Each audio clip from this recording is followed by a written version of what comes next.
작년에 한국 영화 중에서 국제시장이라고 하는 영화가 상영이 된 적이 있습니다. 근데 여러분 그 영화를 다 보셨는지요?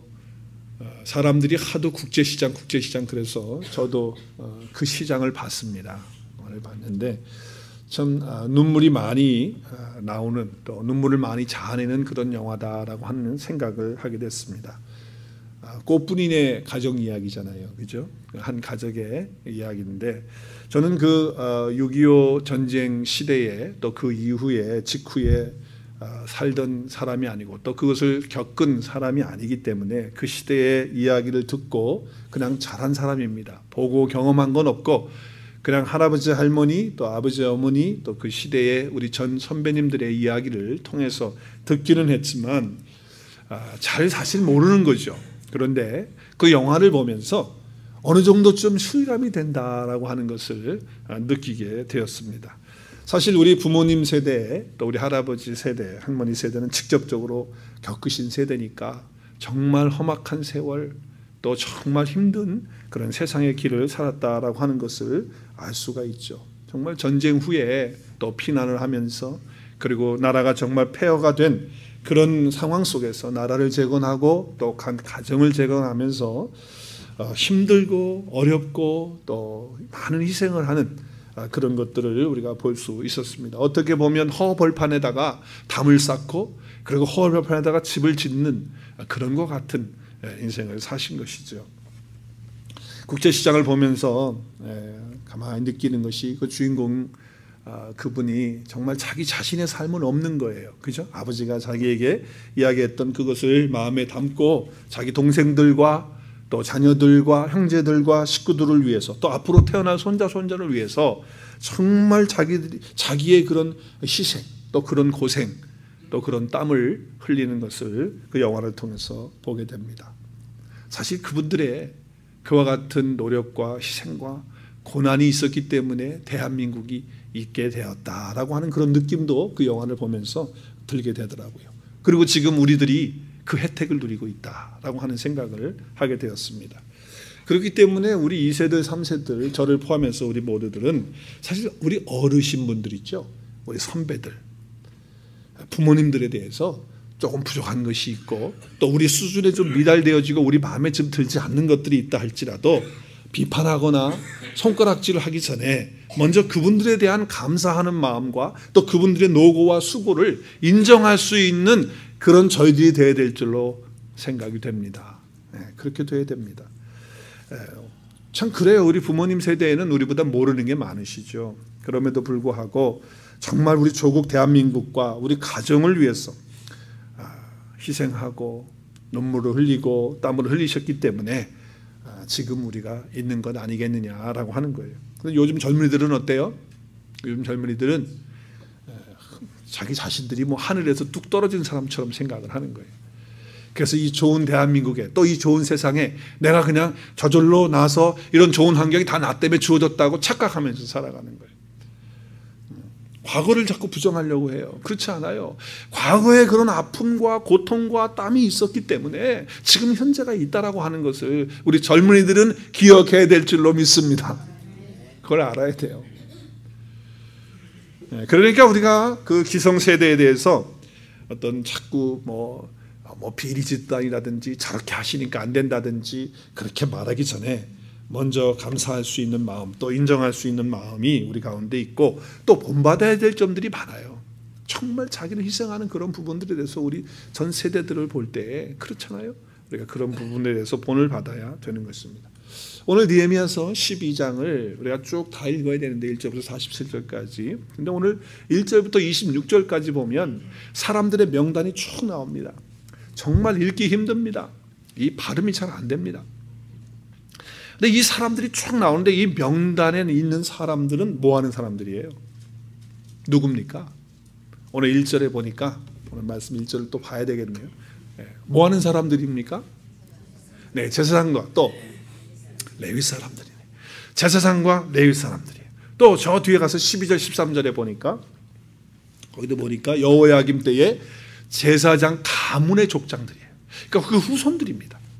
그렇죠? 그 가문이라는 건 그 후손을 다 포함하는 거예요. 에레미야의 가문, 또 에스라의 가문, 그죠? 그래서 그 후대 사람들을 다 포함하고 있어요. 그러니까 명단은 뭐 하시는 분이라고요? 제사장과 레위인들인데, 그런데 그 제사장 가문의 그 족장들의 그 후손들의 이야기를 하고 있고, 또 그 명단을 지금 여기에 기록해 두고 있다라고 하는 것이에요. 자, 1절을 다시 한번 보시면요, 스알디엘의 아들 수룹바벨과 예수아와 함께 돌아온, 그렇게 얘기를 해요. 자, 수룹바벨은 누구고 예수아는 누구고 돌아왔다는 게 어디로 돌아왔다는 것입니까? 우리가 오늘 이 말씀을 조금 생각하면서 배경을 조금, 제가 여러분 다 아시지만 또 한번 설명을 좀 드리는 게 좋겠다는 생각이 듭니다. 이스라엘 나라가 둘이 됩니다. 원래는 하나였었죠. 사울과 다윗 시대에는 하나였어요. 솔로몬까지도 하나였죠. 그런데 솔로몬 이후에 나라가 둘로 갈라지게 됩니다. 그 이유가 뭡니까? 솔로몬이 이방 여인들을 자기 부인으로 부르면서, 그것도 이방 나라의 왕들의 딸들을, 공주들을 데려다가 와서 정략 결혼을 하기 시작해서 부인이 700명이에요. 첩이 300명이에요. 그래서 여자들을 다 데리고 왔는데 평화를 위해서 데리고 온 거예요. 물론 뭐 여자를 좋아해서 뭐 세욕이 많아서 뭐 그런 것보다도 그러했을 거예요. 자, 그런데 그들이 가지고 온 이방 신들이 다 있는데 그걸 다 받아들인 거예요. 그러니까 어떻게 해요? 하나님 말씀 뭐예요? 나 외에 다른 신을 섬기지 말고 두지 말라 그랬는데 다른 신들을 자꾸 두게 되는 거예요. 그래서 하나님 말씀하시는데도 안 들어요. 그러니까 어떻게 해요? 그 나라를 징계하셔서 나라가 둘로 갈라지게 됩니다. 그래서 북쪽 이스라엘, 누가 합니까? 솔로몬의 밑에서 함께 일했던 지도자 중에 한 사람이었던 르호보암을 그 솔로몬의 세대 사람들이 부추겨 가지고 왕을 세워서 북쪽에서 나라를 세웁니다. 그것이 북이스라엘입니다.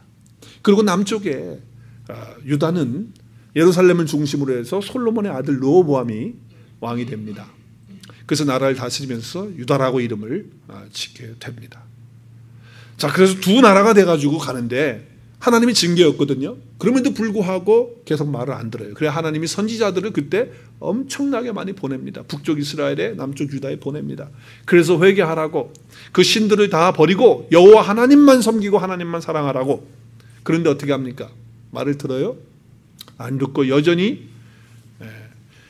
모양은 하나님을 믿는 신앙은 가졌어요. 모양, 형식은 가졌는데 그 내용을 보면 혼합이에요. 혼합.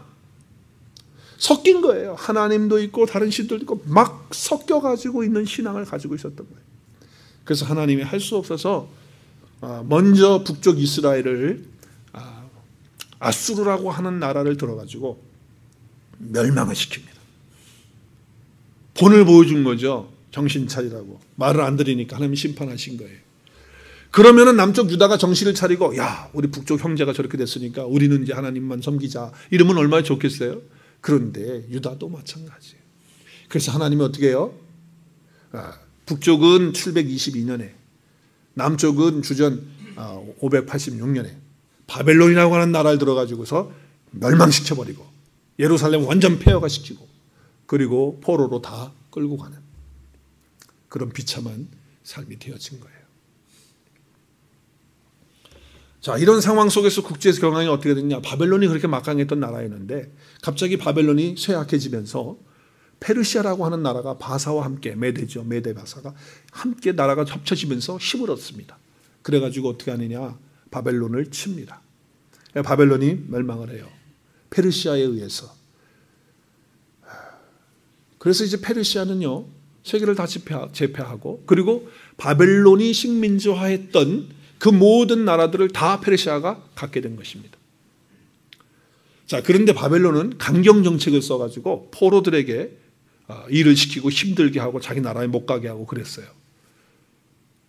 아주 강하게 했습니다. 그런데 페르시아의 왕이었던 고레스는요, 그렇게 하지 않았어요. 온경 정책을 썼어요. 그래서 이렇게 칙령을 내립니다. 누구든지 자기 고향으로, 자기 나라로 다시 돌아가고 싶은 사람들은 마음껏 돌아가도록 허락을 해준 거예요. 자, 얼마나 귀합니까? 그렇죠? 70년 동안에 바벨론에서 정말 고통 가운데 있는데 페르시아가 나라를 정복하면서 자유를 준 거예요. 하고 싶은 대로 하라고. 그랬을 때 오늘 여기 나오는 스룹바벨이라고 하는 사람이 총독이었는데 이 사람이 마음에 우리 예루살렘이 성이 다 무너지고 예루살렘 성전까지 파괴됐다고 하는데 이 성전을 다시 재건해야 되지 않겠냐. 그래서 유다 백성들을 페르시아에서 그 바벨론을 포로 잡혀갔던 형제들에게 이야기를 합니다. 우리 같이 가자고. 그랬을 때 그들 가운데 많은 사람들이 성경학자들에 의하면 약 5만 명 정도가 함께 가겠다고. 그래서 3번에 걸쳐서 포로 귀환을 합니다. 포로가 이제 다시 자기 고향 예루살렘으로 오는 게 3번에 걸쳐서 오는데 그 첫 번째로 귀환을 앞장섰던 사람이 누구냐면 스룹바벨입니다.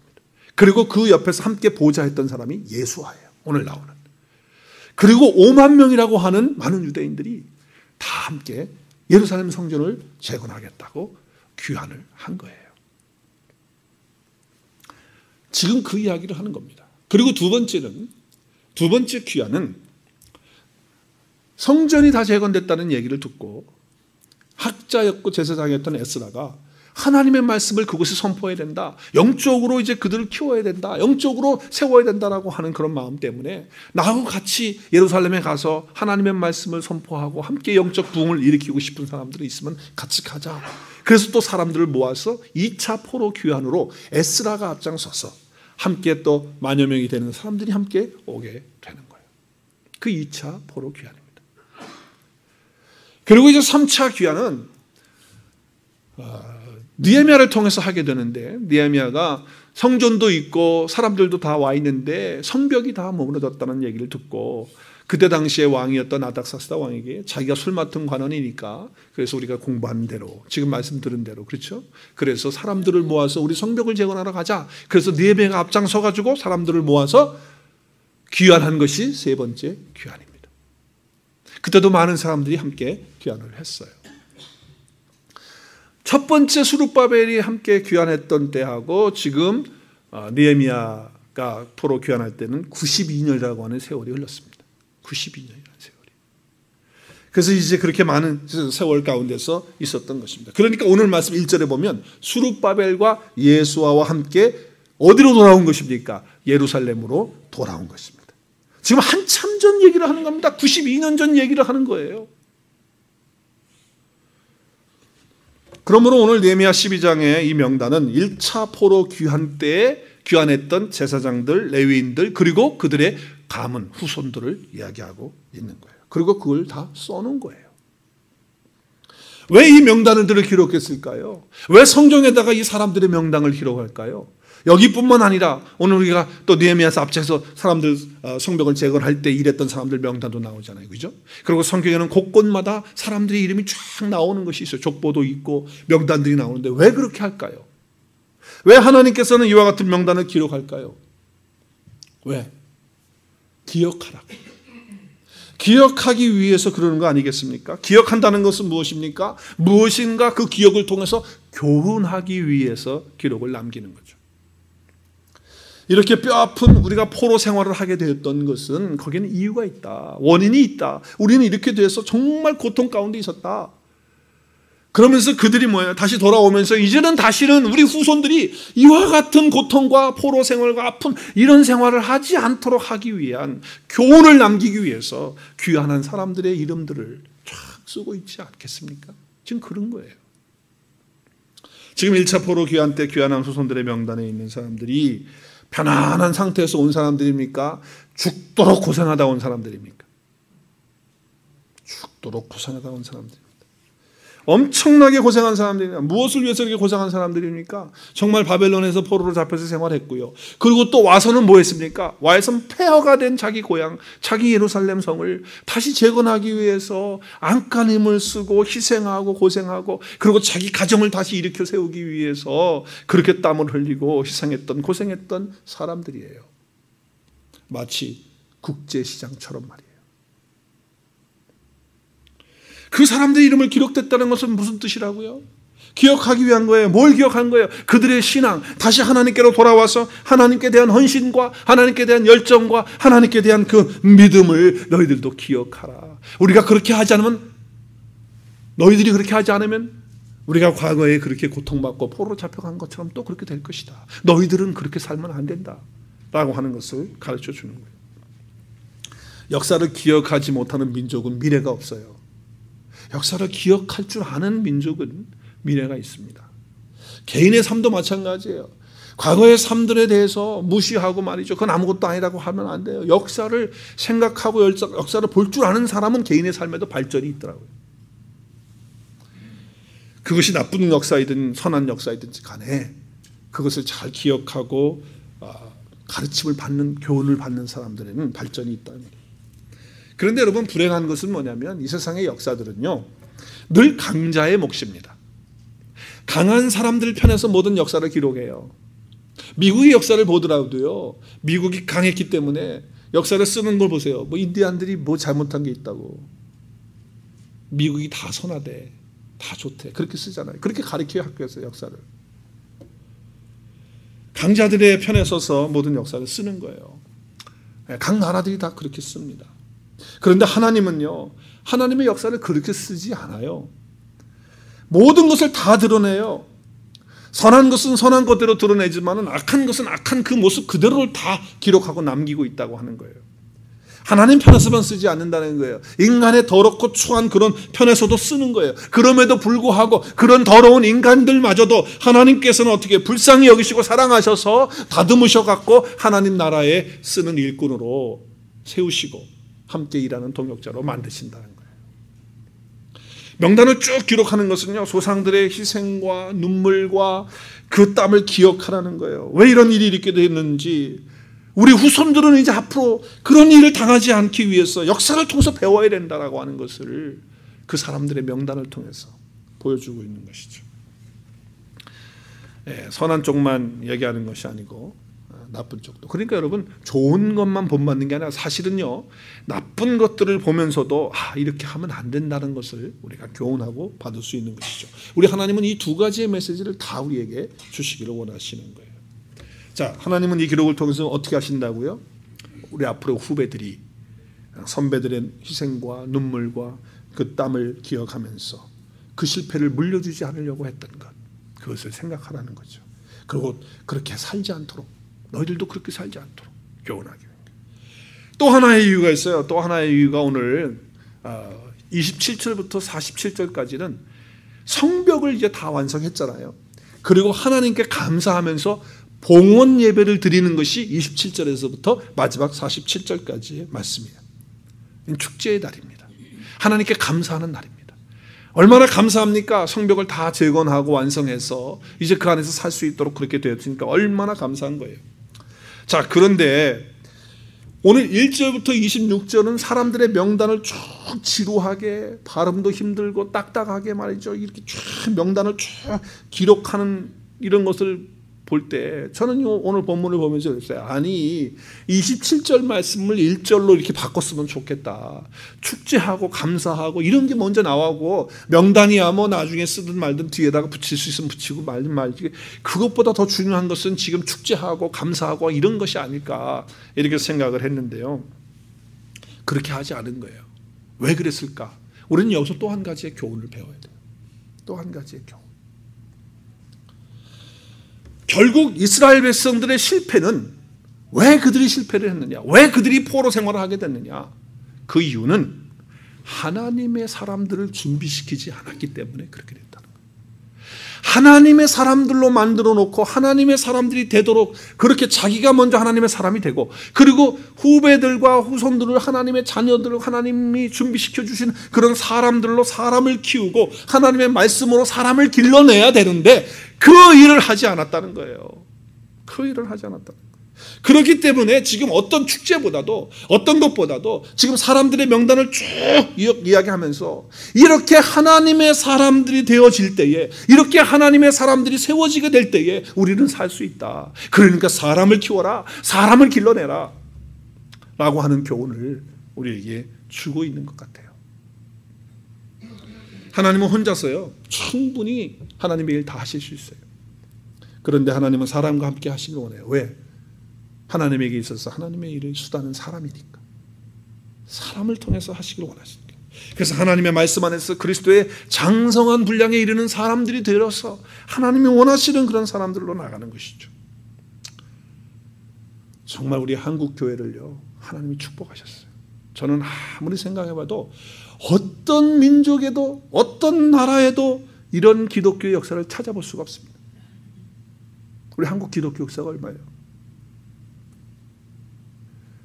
그 기독교 역사 가운데 말이죠 엄청난 하나님의 은혜를 부으셨어요. 정말 그건 사실입니다. 세계에서 제일 큰 교회도 있고요. 정말 많은 기독교인들이 불어나게 되는 그런 은혜들이 있고, 교회 건물들을 보면 교회 건물 유럽 정말 버금가게끔 교회 건물들을 해놓고 그렇게 했어요. 그만큼 하나님 축복하신 것이죠. 그런데 안타까운 것은 뭐냐? 외형적인 것을 준비하고 갖추는 데는 신경을 쓰고 거기에는 관심을 많이 가졌는데 사람을 키우고 길러내서 사람을 남기는 그런 일에 대해서는 별 관심이 없다라고 하는 거예요. 우리 한국 교회에 우리 처음 초창기에 우리 선배들은, 믿음의 선배들은 정말 본받을 것이 많습니다. 자랑스러운 것 많습니다. 또 우리가 계승해야 될 것 참 많이 있습니다. 그런 부분 많이 있어요. 훌륭합니다. 정말 믿음, 우리가 따라가지 못할 그런 믿음과 헌신이 그들에게 있어요.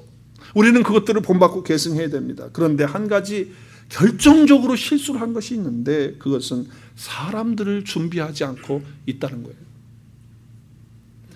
이 시대는요 지나갑니다. 한 시대 지나면 그 다음 시대 금방 지나가게 됩니다. 그런데 그때마다 준비된 하나님의 사람이 없다, 그 사람들을 하나님의 말씀으로 키워내지 못하고 있다라고 한다면 그 다음 세대는 망하고 마는 거예요.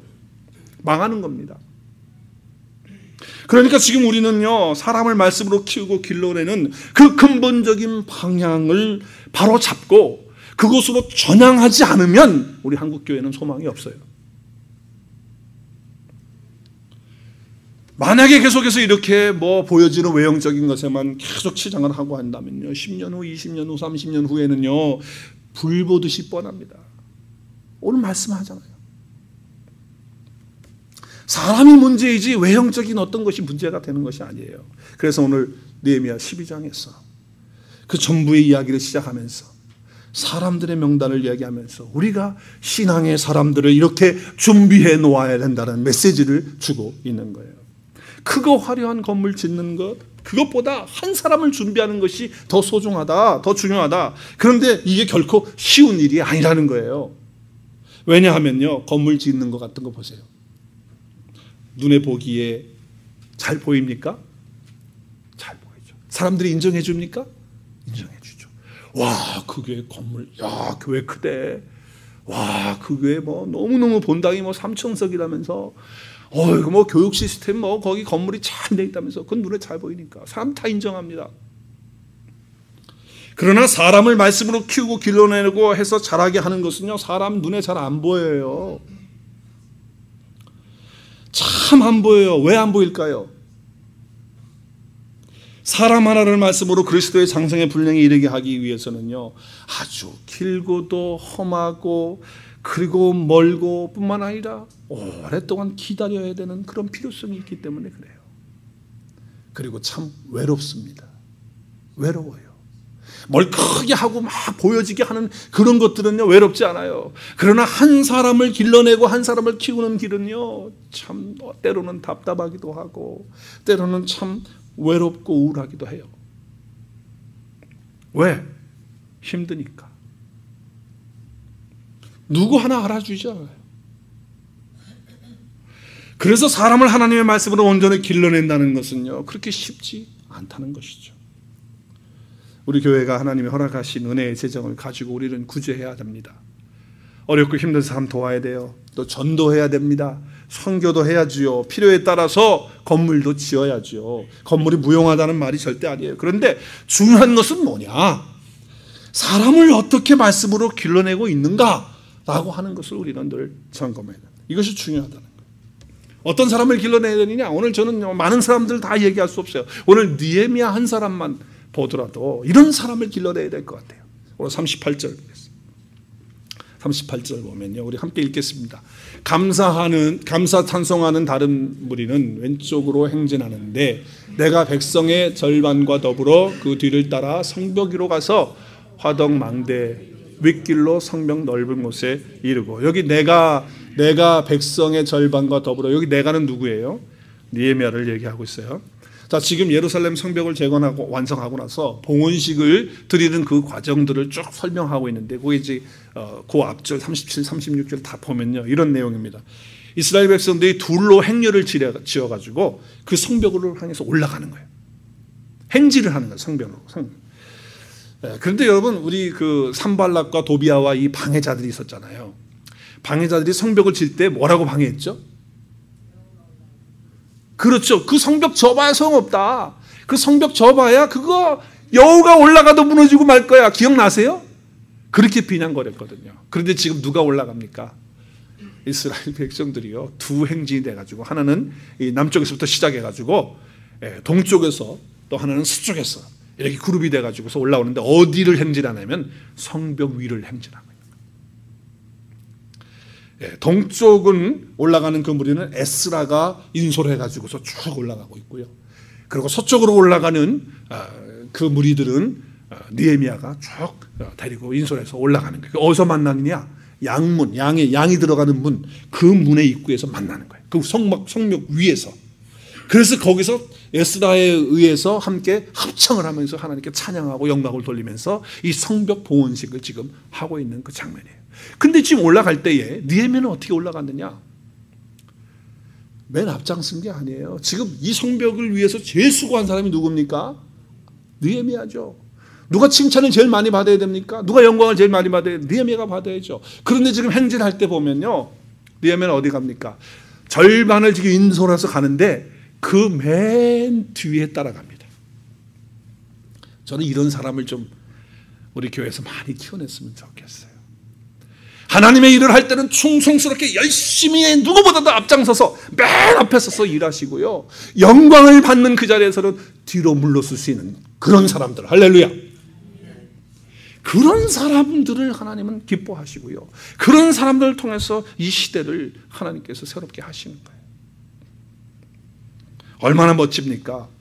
일할 때는 열심히 앞에서 최선을 다해서 최고 앞장서서 일하고, 그리고 영광 받을 때에는 뒤로 싹 빠져서 자기는 아무것도 아닌 존재처럼, 그렇게 되는 하나님의 사람들이 다 되실 수 있기를 주의 이름으로 축원합니다.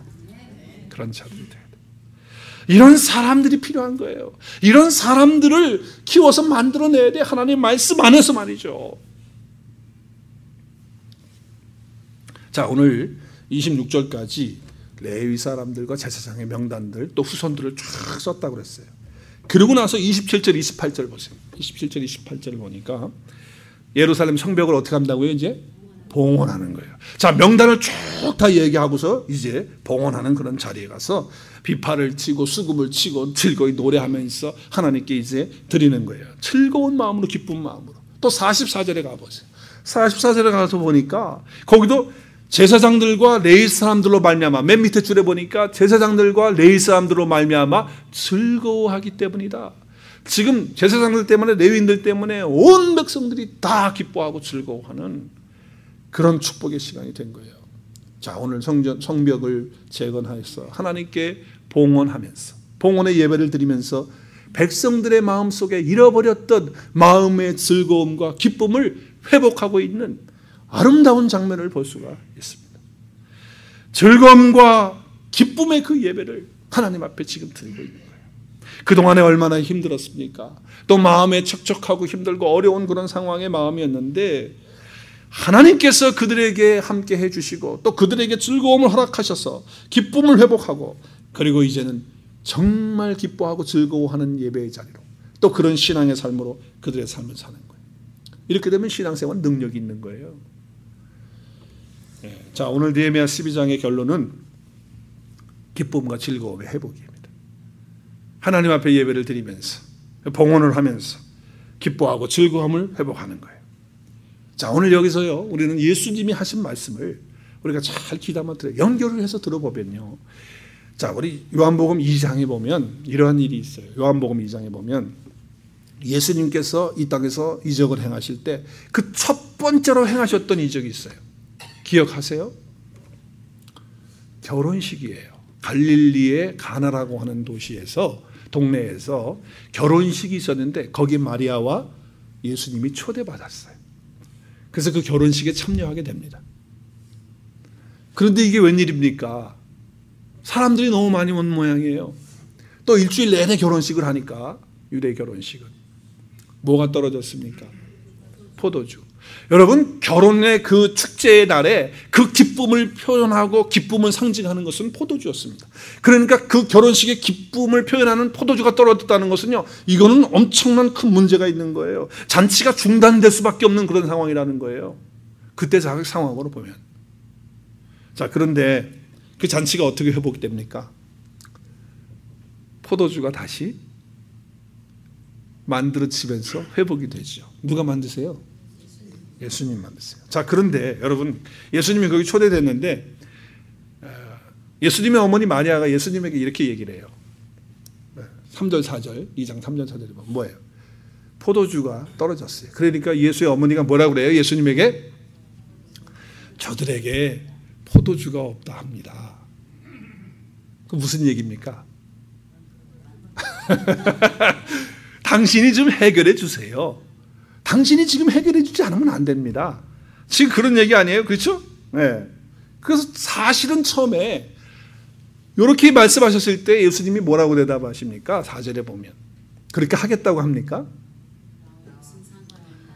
여자요. 여기 여자는 건방진 그런 표현이 아닙니다. 이건 지금 우리나라 말로 이렇게 번역을 해서 그렇지 이게 상당히 존칭하는 그런 언어예요. 헬라어예요. 나와 무슨 상관이 있나이까? 이건 뭐예요? 해주겠다는 거예요? 안 해주겠다는 거예요?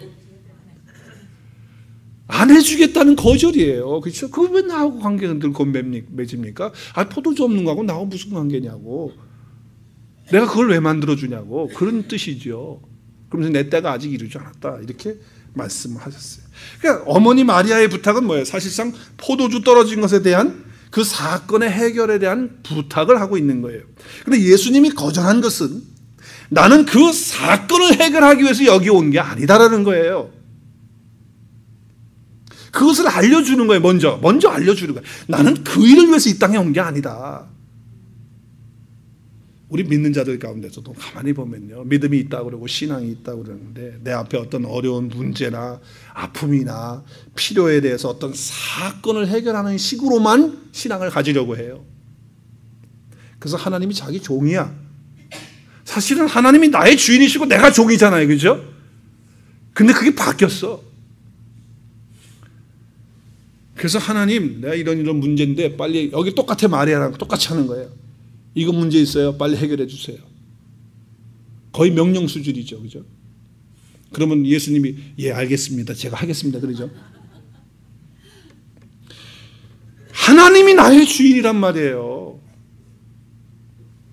그래서 그 차원에서 주님이 지금 거절하시는 거예요.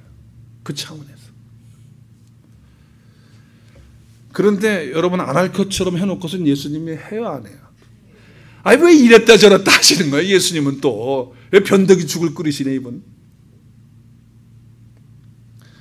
여러분, 예수님이 거절하신 것에 대한 의미와 다시 포도주를 만든 것의 의미는 달라요.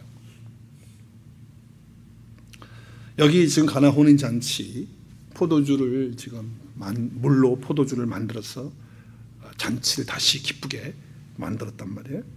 근데 여러분, 이제 가나 혼인 잔치 이후에 모든 포도주는 무엇을 예표하고 있습니다? 무엇을 예표하죠? 예수님의 피. 본인이 얘기하시죠. 잔을 따르시면서 포도주를 또 주시면서 이것은 내 언약의 피다고.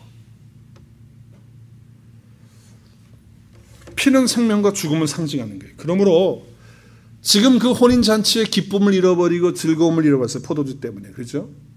그러나 지금 그것 때문에 그런 것이 아니고 이제 예수 그리스도의 피, 그 죽음을 통해서만이 사람들의 기쁨과 즐거움이 회복될 수 있다라고 하는 것을 영적으로 가르쳐주고 있는 말씀이에요. 자, 그래서 요한복음 2장 6절에 보면 그 잔치를 했던 집이 부자였던 것 같아요. 그래서 거기 보니까 6절에 보니까 유대인의 정결 예식을 따라서 두세 통 드는 뭐가 있어요? 돌 항아리 6 정도 있으면 상당히 부자입니다. 근데 뭘 하기 위해서 그 돌 항아리가 있고 물이 있는 거예요? 정결 예식을 하는 거예요. 그 물로 우리를 깨끗하게 하는 거예요. 깨끗하게 씻고 우리로 하여금 그 죄가 다 없어지는 것처럼 그런 예식을 한 거죠. 그런데 주님이 하시는 말씀이 뭐예요? 지금 여기서 너희들이 인간의 그런 방식으로 또 종교적인 어떤 정결의 의식으로 그런 방식으로 그런 물로는 죄를 씻을 수가 없다라고 하는 것을 가르쳐 주죠. 예수 그리스도의 피로만이 모든 죄를 씻길 수 있다라고 하는 메시지가 또 담겨져 있는 거예요. 결국 예수님이 우리 삶에 오실 때, 내 인격에 예수님이 내 삶 속에 주인이 되어 주실 때, 그때 우리 안에는 기쁨과 즐거움이 회복될 줄로 믿습니다. 오늘 예레미야 12장에 보면 예수님 예배의 즐거움 온전히 회복되어지는 건 누구로부터 되어집니까? 아까 말씀 읽었지요. 44절에 누구로부터? 제사장들과 레위인들로부터 백성들이 기쁨과 즐거움을 회복하게 됩니다. 여러분, 성경에서 제사장들과 레위인은 누구를 예표합니까? 1차적으로 예표하는 게 누굽니까? 앞으로 오실 메시아 예수 그리스도를 예표하고 있어요. 그리고 예수 그리스도가 오신 후에는 누가 제사장이 됐고 레위인이 됐습니까? 저와 여러분이, 예수 믿는 우리 모두가 다 제사장이 되고 그리고 이제 레위인이 되고, 그렇다고 한다면 우리가 가지고 있는 우리 주님으로부터 받은 그 기쁨, 예수 그리스도의 그 보혈로 그 말씀으로 말미암아 우리가 얻게 된 그 기쁨과 즐거움을 다른 사람들에게 나누어 주고, 또 그래서 그들도 우리와 함께 즐거워하고 기뻐할 수 있는 삶을 살도록 그렇게 해야 된다는 거예요. 그래서 우리 사도 바울도요, 우리 한 달 동안 암송하는 말씀 있잖아요. 빌립보 4장 4절 시작. 다 암송하셨어요? 4장 4절. 주 안에서 항상 기뻐하라. 내가 다시 말하노니 기뻐하라. 할렐루야. 얼마나 강조했는지 내가 다시 말하네. 어디서 강조하고 있는 거예요 지금? 편안한 침대에 누워서 지금 이렇게 얘기하는 게 아니고 감옥에서 얘기하고 있어요. 무슨 말씀이에요? 이 말씀은 나의 생활 자체가, 내 생활 전부가 다 예수님 안에서 기쁨이 되도록 하라는 거죠. 예수님 만나면, 주님 안에 있게 되면, 예수 그리스도가 내 삶 속에 오시게 되면 내 삶 자체는 주님의 기쁨으로 말미암아 내 삶에 기쁨이 있고 즐거움이 있게 된다. 그러니까 기쁘고 즐거워하는 것은 예수 믿는 사람들이 당연히 누려야 되는 삶이다 라고 하는 것을 말씀해 주고 있는 거예요. 자, 예수님 믿고요, 우리가 함께 신앙생활 하면서 하나님께서 많은 것들 주잖아요. 여러분에게 주신 것들, 기쁨이 되고 즐거움이 됐던 것들이 있죠. 배우자 처음 받았을 때 안 그랬나요? 저는 그 결혼 비디오를 보면은 제가 막 입이 귀에 걸린데 내 친구들이 막 그렇게 기뻐가지고 그랬다고 그래요. 자, 그렇게 배우자 받을 때 기뻤잖아요. 또 자녀들 얻었을 때 어때요?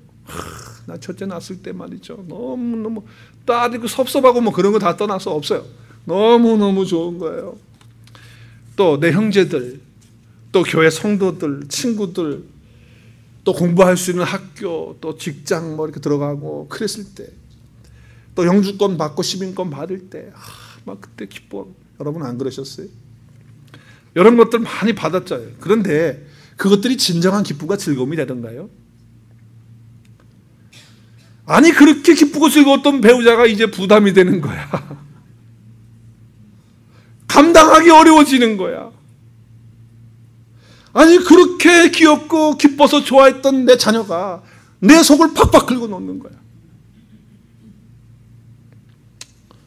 직장이 좋아서 너무 좋다는데 웬 직장 다닐 때는 이제 다니니까 스트레스 받아서 이제 더 이상 하고 싶은 마음이 없는 거야. 이 문제들이 기쁨과 즐거움을 만들어주기보다는 오히려 부담과 아픔과 괴로움과 또 우리 마음속에 스트레스가 되는 때가 얼마나 많은지, 정말 그것들이 기쁨이 되고 즐거움이 정말 됩니까, 영원히?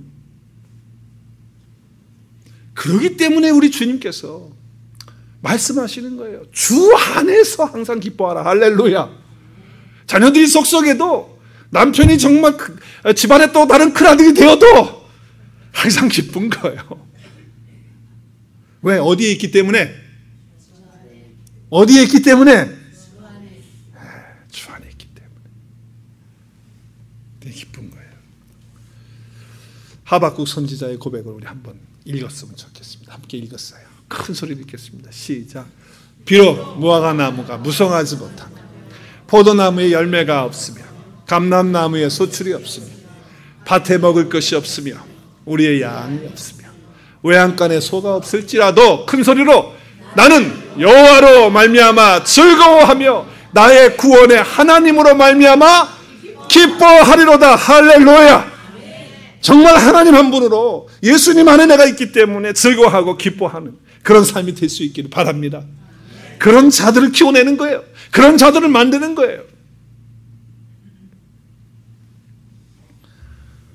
여러분에게 이 기쁨이 있어야 되는 거죠. 주 안에서 죄 사함 받은 기쁨, 나 같은 것을 하나님이 들어서 하나님의 일꾼 삼아 주시는 것, 그 기쁨과 그 감격. 어떤 때는 내 형편이 어려우면 어려운 대로 기쁨이 되게 하시고, 때로는 내 눈에 눈물이 있을 때도 그 눈물 가운데도 기쁨을 잃지 않게 하시고, 그리고 정말 힘들고 어려울 때 일이 잘 안 될 때도 하나님의 진리의 말씀 안에서 그것들을 깨닫고 뜻을 발견하면서 기쁨이 되게 해주시는 것, 이것이 바로 주 안에서 누리는 기쁨이에요. 그 기쁨과 즐거움이 우리 가운데 있어야 돼요. 예수님이 그래서요, 그 명절 끝날에 사람들 앞에 서서 큰 소리로 외쳤던 말씀이 있어요. 그 말씀 가운데 그 마지막 부분만 같이 읽겠어요. 7장 38절, 요한복음 7장 38절 같이 읽겠어요. 시작. 나를 믿는 자는 성경의 이름과 같이 그 배에서 생수의 강이 흘러나오리라 하시니. 할렐루야. 예수 믿는다는 것은 주님을 마시는 거예요. 주님 먹는 거예요. 그렇죠? 그런데 그 배에서 주님 믿으면 어떻게 된다고요? 생수의 강이 흘러나요. 여기 생수의 강은요, 주님과의 신비한 연합을 통해서 이루어지는 거예요. 신비한 만남을 통해서 신비한 만족을 주신다는 거죠. 마음에서 우러나는 거예요. 여러분, 이거 생수의 강이 흘러난다, 이게 지금 뭔 소린가? 이거 지금 몰라요. 맛보지 못한 사람은.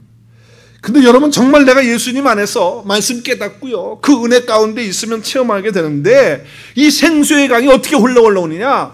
정말 힘든 상황인데도 기쁨이 멈출 줄 모르게 흘러나오는 거예요. 할렐루야.